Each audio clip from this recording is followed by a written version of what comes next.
wild story that took place on a flight from Milwaukee to Dallas. People on the American Airlines flight had to jump into action after a man tried to open a plane door mid-flight. CBS 58's Catherine Burke joins us here in the studio to explain what documents reveal about yesterday's scary situation in the air. Catherine.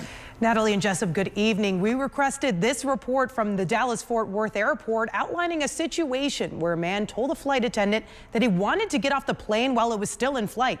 I spoke with a man from Dallas who took action to make sure the people on the plane weren't harmed. I've been on a lot of flights, but nothing like this before. Doug McCrate was on a flight from Milwaukee to Dallas Tuesday morning. About a half hour before landing in Texas, he heard a man confronting a flight attendant. In a matter of seconds there, he turns and he says, "I need to get off of this flight. I'm getting off." And, here we are, 30,000 feet in the air going 300 plus mile an hour. Documents tell us Abdul Al-Jabbar Olarantoba Olaya of Canada began to make his demands louder and became more agitated. I could hear her tell him, "Sir, you need to go back to your seat. You need to go back to your seat."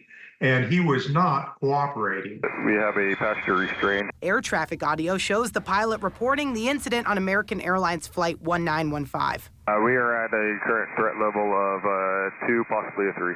Doug says when he saw the man reached for the door, that's when he decided to step in. He was bound and determined. He wanted off that plane, and I was bound and determined he wasn't getting off that plane. Doug posted about the events on Facebook. He and about 5 other passengers had to duct tape and pin the man down until the flight landed. Once they got there at around 10 a.m., the man was detained for a mental evaluation. For a few minutes, it was just chaotic. Documents say the flight attendant's left wrist and neck were injured during the altercation, and she had to go to the hospital. Doug has scrapes on his face, but said it was necessary for the safety of the other passengers on board. I was the only person there to do it, and it just needed done.